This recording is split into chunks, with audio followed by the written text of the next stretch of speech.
small at first, are the ones that leave the deepest scars. Emily sat alone at the kitchen table, her hands wrapped around a mug of tea that had long since gone cold.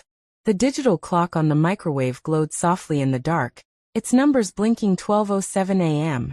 The house was silent, not the peaceful kind of silence, but the heavy kind.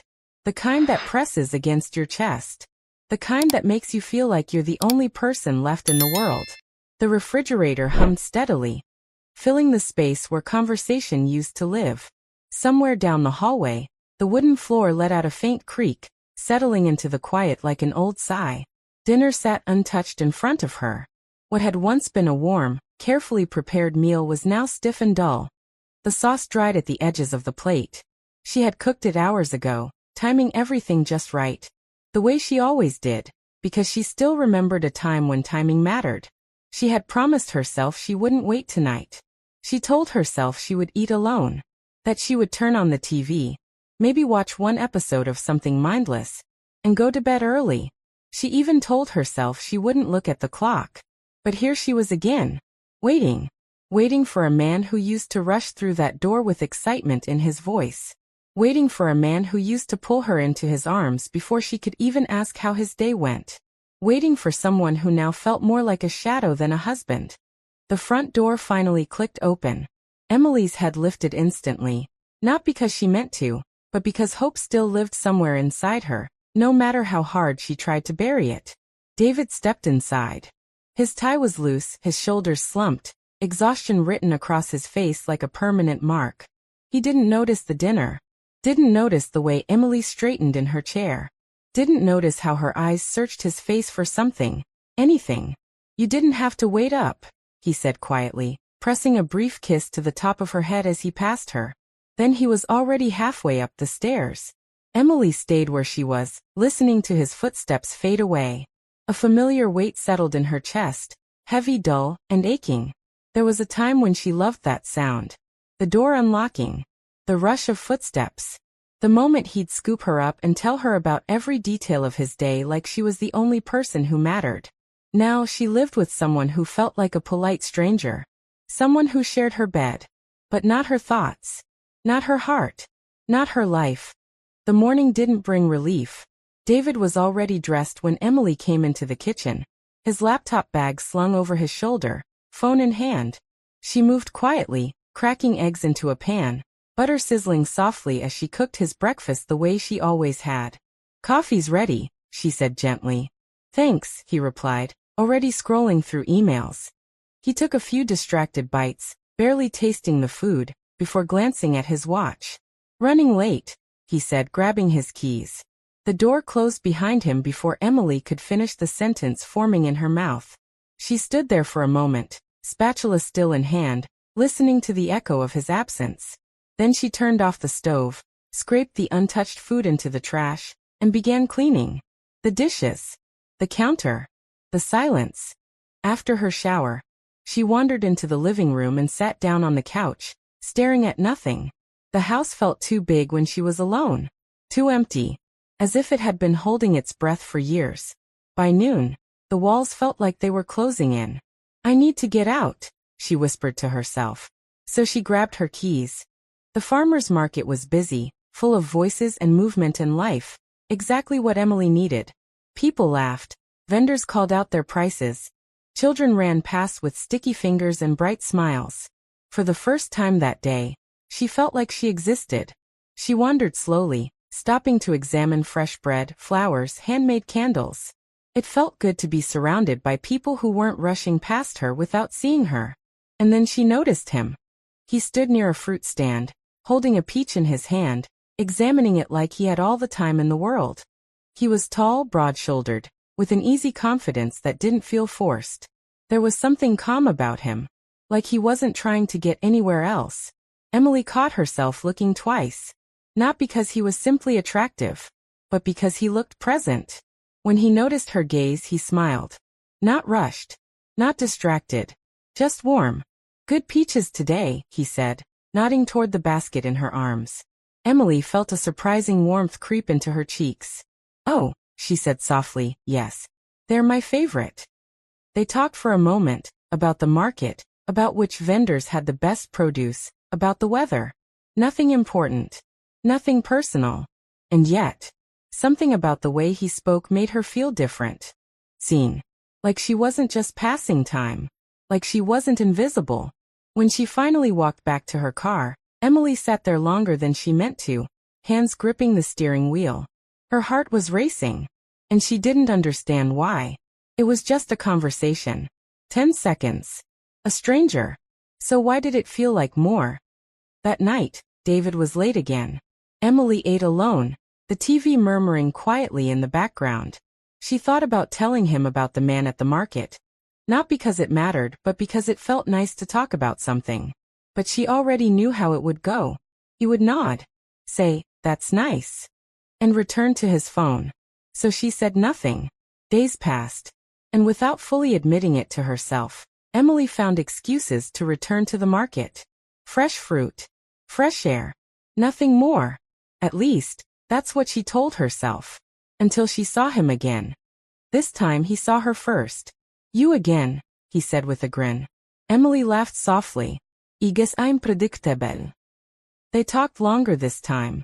About books. About music. About the small, ordinary details that somehow felt important. He told her his name was Marcus. That he lived just a few streets away. That he worked from home and liked the market because it reminded him to slow down. Emily drove home that day feeling lighter than she had in months. Like someone had flipped a switch inside her chest. She cooked dinner with energy she hadn't felt in years, humming quietly as she moved around the kitchen. But when David came home late again, muttering the same tired apology, the warmth drained from her almost instantly. That night, lying beside him in the dark, Emily stared at the ceiling. Her thoughts drifted back to Marcus. His smile. The way he listened. The way he looked at her like her words mattered. It was just a conversation, she whispered to herself. But deep down, she knew it wasn't just that anymore. Emily didn't realize when the shift truly happened. It wasn't one big moment. It wasn't a dramatic confession or a sudden decision. It was subtle. It was in the way she caught herself smiling for no reason while folding laundry. In the way music sounded fuller when she cooked. In the way the silence at home felt louder than ever before. Marcus had become a thought she carried with her. Quietly, carefully. Like something fragile she didn't want to examine too closely.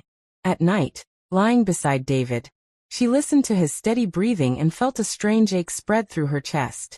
This was the man she had built a life with. The man she once believed would always be enough. So why did she feel so alone?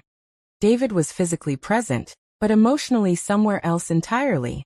Even when they sat in the same room, there was a gap between them that felt impossible to cross. He worked late, brought his stress home with him, and spoke in half-finished sentences. Emily tried. She asked about his day. She shared small stories of her own. She laughed at things that weren't funny just to fill the space. But conversations dissolved quickly, like mist under sunlight. One evening, as they ate dinner in near silence, Emily finally spoke. "Do you ever feel like we've drifted?" she asked softly. David looked up, surprised, as if the thought had never crossed his mind. "I don't know," he said after a pause. "Work's just been busy." That was it. No questions. No curiosity. No concern. Emily nodded, forcing a small smile. "Yeah, of course."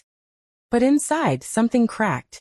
The following week, Emily found herself standing in front of the mirror longer than usual. She brushed her hair twice, changed her shirt, then changed it again. She told herself it was silly. She wasn't going anywhere special.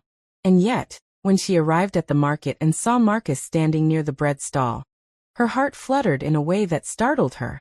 He noticed her instantly. "Emily," he said, smiling. The way he said her name felt personal, intentional. "You remembered," she said, a little breathless. "Of course," he replied easily. "You don't exactly blend into the background." Something about those words settled deep inside her.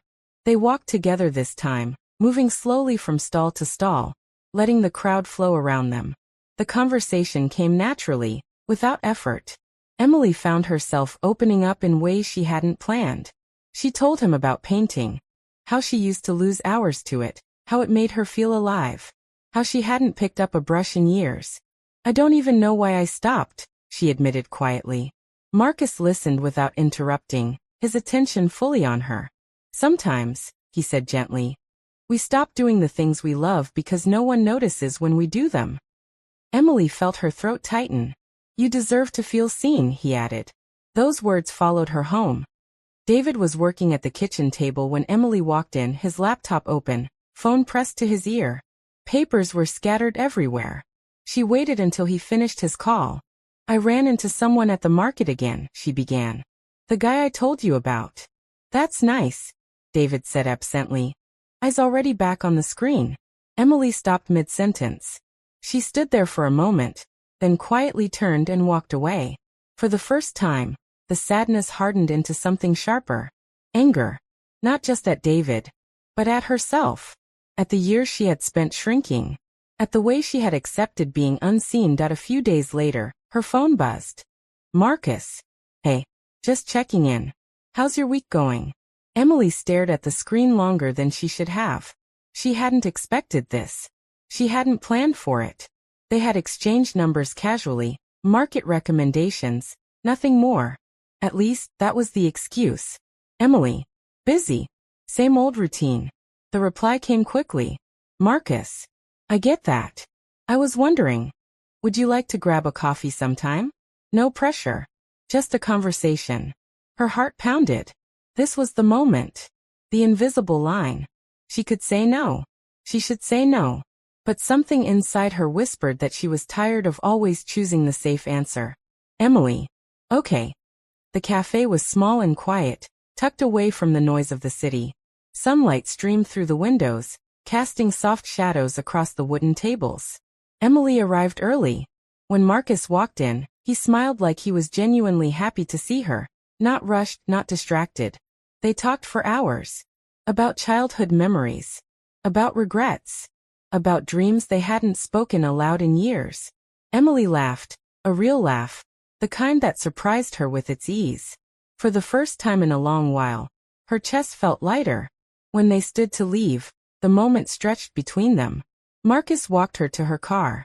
Can I see you again? He asked quietly. Emily hesitated. I shouldn't, she said, staring at her hands. I know, he replied gently. But you want to. Her silence was answer enough.